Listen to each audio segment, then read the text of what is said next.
जय हिंद बच्चों, आज क्लास 11th फिजिक्स के 5th chapter laws of motion का 11th लेक्चर है। लेक्चर का नंबर 5.11 और आज एक न्यूमेरिकल करेंगे। बड़ा आसान सा न्यूमेरिकल है और इम्पॉर्टेंट भी है, बहुत बार पूछा भी जाता है, तो उसे देखना है किस तरीके से करेंगे।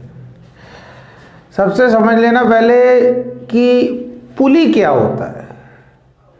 जैसे आपने सुना होगा पुली से एक रिलीवेंट वर्ड सुना होगा, कुली और पुली। कुली सामान उठाता है और पुली भी एक तरीके से किसी चीज को उठाने के लिए यूज होता है। किसी चीज को उठाना हमें तो उसके लिए यूज होता है। तो पुली क्या होता है? अब अगर आपने पुरानी पिक्चर देखा होगा तो पुरानी पिक्चर में देखा होगा कि कुएं से बहुत सारे लोग पानी खींच रहे, लड़कियां महिलाएं वहां पे पानी खींच रही। तो वहां पर एक ऐसा व्हील जैसा होता है और रस्सी ऐसे करके जाती है, उस व्हील पहिए से ऊपर होती हुई और फिर उससे बाल्टी बंधी हुई होती है, कुएं में जाती है, फिर वो इस तरीके से खींच रहे। वो जो व्हील होता है वही पुली है। तो यहां पर क्या, यहां पर ये लौंडा खड़ा हुआ है और ये करता क्या है, ये रस्सी को खींच रहा है। कभी बहुत जल्दी जल्दी खींच रहा है, कभी धीरे धीरे खींच रहा है, कभी ऐसे आराम आराम से खींच रहा है, कभी छोड़ दे रहा है। तो ये मजे ले रहा है, समझ लो। तो अब अलग अलग कंडीशन में ये जो रस्सी है जिससे ये 3 ब्लॉक लटके हुए हैं, इनमें कितनी टेंशन प्रोड्यूस होगी, यानी कि T1 कितनी होगी, T2 कितनी होगी, T3 कितनी होगी, ये निकालना। अब मैं बताऊंगा इसमें किस तरीके से कैसे क्वेश्चन पूछा जाएगा और अब कैसे फॉर्मूला लगा के कैसे करो। इसमें कई तरीके से क्वेश्चन पूछा जा सकता है। पहला तरीका क्या है? पहला ये है, आपसे ये बोला जाएगा ये जो लड़का ये रस्सी खींच रहा है, इस तरीके से खींच रहा है कि पूरा का पूरा सिस्टम, यानी कि तीनों ब्लॉक जो ऊपर जा रहे हैं और कैसे जा रहे हैं, ए एक्सेलरेशन से जा रहे हैं। कैसे जा रहे हैं? ए एक्सेलरेशन। वो एक्सेलरेशन आपको दे रखा है 2 मीटर पर सेकेंड स्क्वायर, इतना दे रखा है। और आपसे बोला जा रहा है कि ये बताओ ये T1, ये T2, ये T3 निकालो। बात समझ आए? अब देखो कैसे निकालना। अब हमें जब T1 निकालना है, डायरेक्ट इसमें फॉर्मूला लगाना है, तो हमने लगाया T1 निकालना है, T1 इक्वल्स टू, अब देखो इतने टुकड़े में या इस पीस में, इस पार्ट में जो टेंशन प्रोड्यूस होगी वो इस ब्लॉक और इस तीनों की वजह से होगी। क्योंकि इसके पीछे जितना ज्यादा वेट आप लटकाते जाओगे इस पे टेंशन बढ़ती रहेगी। अगर आप सोचो इसके नीचे मैं और लटका दूं तो ये टूट भी सकती है। और अगर मैं क्या करूं, इसको हटा दूं तो इस पर क्या होगा, कम टेंशन प्रोड्यूस होगी। या मैं इस तीनों ही ब्लॉक को हटा दूं तो ये रस्सी सिर्फ इतनी रह जाएगी। अब ये अपने आप तो ये पीस कभी टूट नहीं सकता, क्योंकि जब इसमें कोई लटका ही नहीं है तो टूटेगा कहां से। तो आपको ही समझना है कि इसमें जो टेंशन प्रोड्यूस होगी T1 इस पार्ट में, वो इस ब्लॉक और इस ब्लॉक तीनों की वजह से होगी। और ये जो रस्सी है, ये जो इतना छोटा छोटा टुकड़ा लगाया है, इसको हम मासलेस मान रहे हैं। आइडियल मान लिया, मासलेस मान, इसका मास नहीं। ये जो रस्सी का टुकड़ा यहां लगा। अब क्या करना है, जब ये पूरा सिस्टम ऊपर जा रहा है तो इसका मास तीनों का मास ले लेना। यानी कि हमारा फॉर्मूला क्या हो जाएगा, M1, इसको मास मान लो, मैंने M1 मान लिया, इसको M2 ले लिया, ये 2 किलो वाला M2 हो गया और जो 3 किलो वाला M3 हो गया। तो फॉर्मूला का M1 plus M2 plus M3, तीनों मास को ऐड कर दिया और G में A ऐड कर दिया। जिस एक्सेलरेशन से ये ऊपर जा रहा है उस एक्सेलरेशन को G में ऐड कर दिया। अब आप फॉर्मूला जनरल समझो। मैंने ये फॉर्मूला कैसे बनेगा, इससे पहले भी जो लिफ्ट वाला एक क्वेश्चन था जिसमें एक लिफ्ट में एक वेग मशीन रख दिया और उसमें एक बच्चे को, लड़के को बिठा दिया वेग मशीन के ऊपर, या कोई सामान रख दिया, लिफ्ट ऊपर जा रही है एक्सेलरेट होकर, लिफ्ट नीचे जा रही एक्सेलरेट होकर, उस कंडीशन में वो वेग मशीन कितना वेट दिखाएगी, उसमें इक्वेशन बनाना बताया। तो यहाँ पर आपको इक्वेशन बनाने की जरूरत नहीं है, आप इसको डायरेक्टली लगा सकते हैं। आपको बस इतना समझना है कि जब ये पूरा सिस्टम तीनों ब्लॉक ऊपर जाएंगे तो आपको G प्लस ए लिखना है, और जब ये पूरे तीनों सिस्टम एक्सेलरेट होकर नीचे आएंगे तो G माइनस ए लिखना है। भाई इतना काम करना है। अब देखो कैसे करना। तो क्या हुआ, T1 निकालना है। अब हमें मास तो दे रखा सबका, तो क्या हो गया, जब 5 kilo plus 2 kilo plus 3 kilo. अब G की वैल्यू हम 10 ले लें। वह मैंने पहले बता रखा, अगर G की वैल्यू कुछ नहीं दे रखा है तो आप 9.8 लोगे, और अगर 10 दे रखा है तो 10 लोगे। समझ में आ रहा है नहीं आ रहा? जो दे रखा हो, चाहे 9.8 दे रखा हो तो 9.8 लेना, और कुछ नहीं दे रहा क्वेश्चन में तो आपको हमेशा 9.8 लेनी है। मैं यहाँ पे 10 ले लिया, G की वैल्यू 10 ले लिया और A की वैल्यू 2 ले लिया। तो T1 जो है हो गया 5 2 7 और 3 10, 10 और 10 और 2 12 हो गया। कितना हो गया, 120 न्यूटन हो गया। इस T1 की वैल्यू कितनी आ गई, 120 न्यूटन। ये हमारा पहला पार्ट हो गया। अब दूसरा पार्ट समझो। अब आपसे बोला जा रहा है कि T2 कितना होगा, ये निकालो। तो T2 निकालोगे। अब आप क्या करो, T2 निकालने के लिए इस वाले से कोई मतलब नहीं, ये ऊपर है, आपको इन दोनों को देखना है, क्योंकि इतने पार्ट में जो टेंशन प्रोड्यूस होगी वो इन दोनों की वजह से होगी। ये ऊपर वाले से इसका कोई मतलब नहीं है, इस ऊपर वाले से इसका कोई मतलब नहीं है।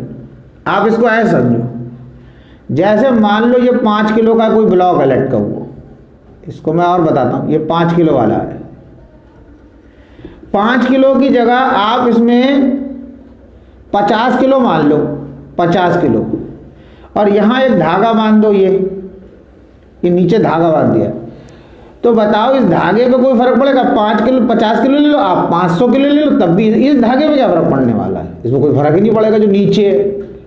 ये तो हमारा T1 है। लेकिन ये जो धागा है, अगर इसके नीचे में यहाँ पर एक मैच बॉक्स माचिस की डिब्बी लटका देता हूँ तो लटका रहेगा ये, जिससे जहाँ पे टेंशन T2 हो रही है। और मैं इस धागे में अगर 2-4 किलो का कोई बॉक्स लटकाने की कोशिश करूँ तो वो लटकेगा ही नहीं, वो टूट जाएगा ये धागा। तो आप ये समझो, इतने पार्ट में जो टेंशन प्रोड्यूस होगी वो इसके नीचे जो मास इसके नीचे लटके हुए उनकी वजह से होगी, ऊपर वाले से इस पर कोई फर्क नहीं पड़ने वाला। मैंने कहा आप 500 किलो का ले लो, ये धागा बांध दो, 1000 किलो का ले लो, धागे में कुछ होगा ही नहीं। लेकिन इस धागे के नीचे अगर कोई चीज लटकाओगे तो उसकी वजह से इस पर टेंशन प्रोड्यूस होगी। तो इसीलिए हमें करना ये है कि अब हमें निकालना है T2।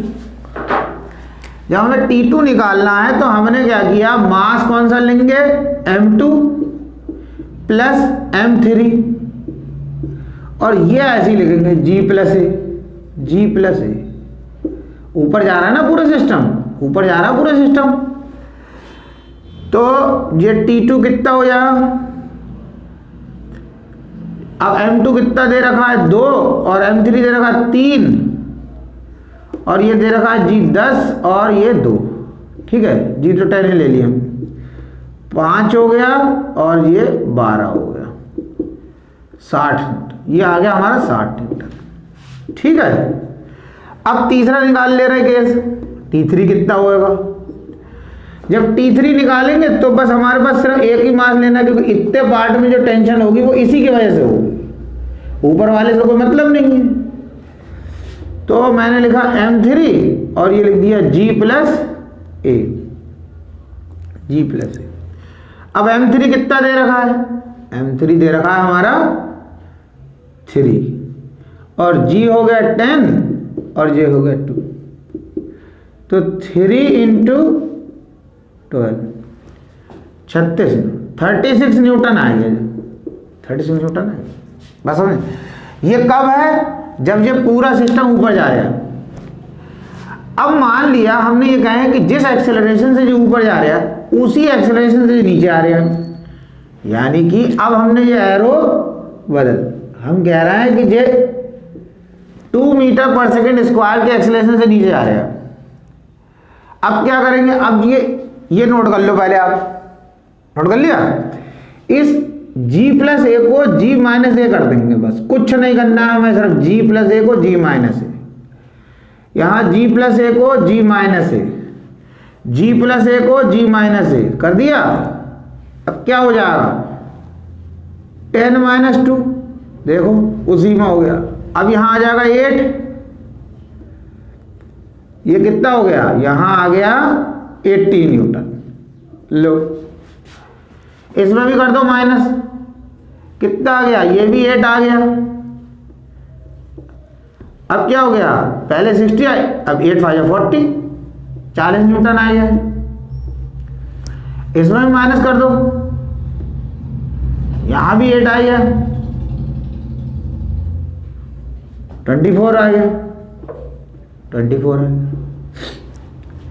समझ आया? तो देखो अब यहां पे कोई जरूरी एक ही जगह कुछ भी दे सकते हैं भाई, एक ही जगह किस एक्सेलरेशन से ऊपर जा रहा है या किस एक्सेलरेशन से नीचे जा रहा है, जो वैल्यू दे रखी है वो ही पुट कर दो। बात समझ आया?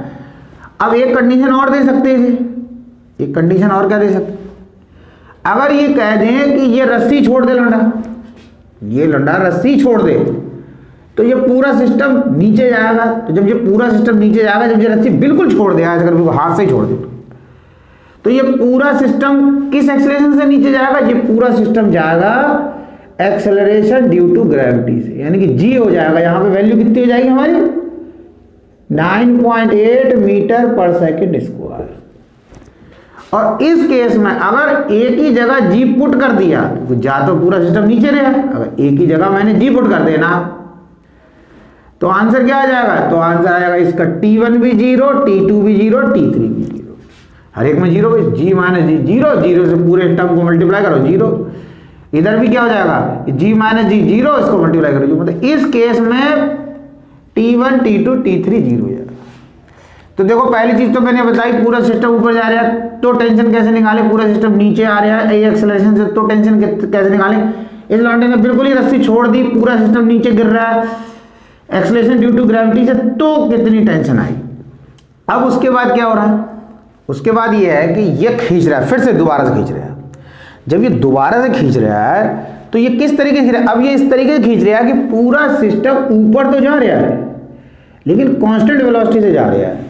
ये किससे जा रहा है, कांस्टेंट वेलोसिटी से, यानी कि v क्या है समझना बात को, पूरा सिस्टम ऊपर जा रहा है और v क्या है हमारा कांस्टेंट, कांस्टेंट।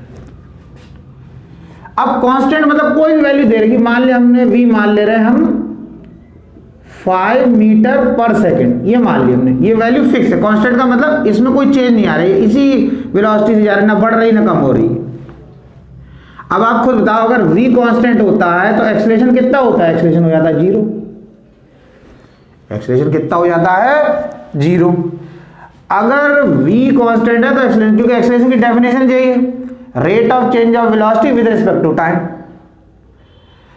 तो उस कंडीशन में अगर ये कांस्टेंट वेलोसिटी से ऊपर जा रहा है, समझना, या ये कांस्टेंट वेलोसिटी से नीचे आ रहा है पूरा सिस्टम, तीनों ब्लॉक कांस्टेंट वेलोसिटी से नीचे आ रहे हैं या कांस्टेंट वेलोसिटी से ऊपर जा रहे हैं, या ये ऐसे रस्सी पकड़ के रोक ले, या ये तीनों को रोक ले, स्टेबल कर दे, ना ऊपर जाने दे ना नीचे जाने दे। तीनों के लिए, तीनों ही केस में T1 T2 T3 निकालने का एक ही फॉर्मूला है। बात समझो, पूरा सिस्टम कांस्टेंट वेलोसिटी से ऊपर जा रहा है, पूरा सिस्टम कांस्टेंट वेलोसिटी से नीचे आ रहा है, या ना ऊपर जा रहा है ना नीचे जा रहा है, रुका हुआ है, उस तीनों केस में एक ही फॉर्मूला लगना है। क्या लगेगा भाई, जब यहां पे हमारा फॉर्मूला क्या था, g, यहां पर g - a या g+a लगा रहे थे, जब ऊपर जा रहा था g+a लगा रहे थे, जब ऊपर से नीचे आ रहा था g -a लगा रहे थे। लेकिन हमने जो कंडीशन बताया है उसके अकॉर्डिंग तो a है ही नहीं, a तो 0 है क्योंकि वेलोसिटी कांस्टेंट है, तो ये a वाला टर्म गायब हो जाएगा। बात समझो, a वाला टर्म गायब हो गया कि एक्सेलरेशन हो ही नहीं रहा है। तो अब हमारा फॉर्मूला क्या रहेगा, चाहे ये ऊपर जाए, बात समझना, ये फॉर्मूला है, चाहे ये ऊपर जाए चाहे ये नीचे जाए, बात समझना। देखो मैं इसमें इसी में तुम्हें लिख के दिखाता हूं कि मान लिया ऊपर जाने के लिए फॉर्मूला हमारा क्या है, ऊपर जाने के लिए है G प्लस ए है फॉर्मूला, ये भाई ऊपर जाने के लिए है। अब हम कह रहे हैं वो ऊपर तो जा रहा है लेकिन उसकी वेलोसिटी तो कांस्टेंट है, वेलोसिटी कांस्टेंट तो एक्सेलरेशन जीरो, तो ए की जगह मैंने जीरो पुट कर दिया तो अकेला जी रह गया, समझ आया? ठीक। अब मैंने फिर क्या करा, अब दूसरा केस समझो, मैं इसको हटा देता हूं, ए लिख दिया। अब अगर पूरा सिस्टम नीचे जा रहा है तो फॉर्मूला होता है G माइनस ए। अब नीचे तो जा रहा है लेकिन वेलोसिटी कांस्टेंट है तो फिर ए जीरो है, तो ए की जगह फिर जीरो पुट कर दो तो फिर क्या बचा, G माइनस जीरो यानी कि G। अगर पूरा सिस्टम रुका हुआ है तो V जीरो हो जाएगा, जब V जीरो होगा तब भी ए जीरो होगा, तो फिर ये कंडीशन आ गई, G सिर्फ ए होगा ही नहीं तो सिर्फ ये रह जाएगा G, यानी कि तीनों केस में सिर्फ G रह जाएगा, अगर ऊपर जाए कांस्टेंट वेलोसिटी से, नीचे जाए कांस्टेंट वेलोसिटी से, या रुका रहे। तो हमारा अब टेंशन कितना होगा, उस कंडीशन में हमें क्या करना है, ये हटा देना, ये हमारा ए हटा देना, सिर्फ G रह जाना है, ये तो 10 हो जाएगा और ये 10 हो जाएगा, तो आंसर कितना आ जाएगा, देखो उसी में क्या करना है 10 और ये हो गया हमारा 100। इसमें भी ये हटा दो, ए तो हो ही नहीं रहा, तीनों केस के लिए बता दिए ए जीरो, तो ये हटा दिया हमने, यहां पर ये हटा दी वैल्यू, ये तो 5 आ जाएगा, इसकी जगह है 10, कितनी आ गई 50, इधर ये हटा दो, ये हट गया, ये हटा दो, ये 10 लगा दो, कितना हो गया 30। समझ आया क्वेश्चन? आसान सा क्वेश्चन।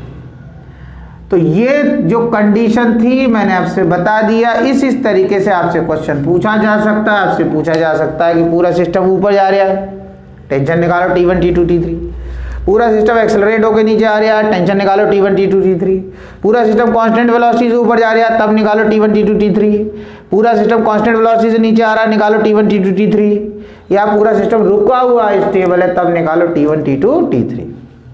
समझ आया? ओके, नोट कर ले। तो आज का लेक्चर यहीं फिनिश करते हैं, नेक्स्ट लेक्चर में मिलेंगे नेक्स्ट टॉपिक के साथ। कोशिश करते रहे, कोशिश करने वाले की हार नहीं होती, मेहनत कभी बेकार नहीं होती, पढ़ते रहे, आगे बढ़ते रहे।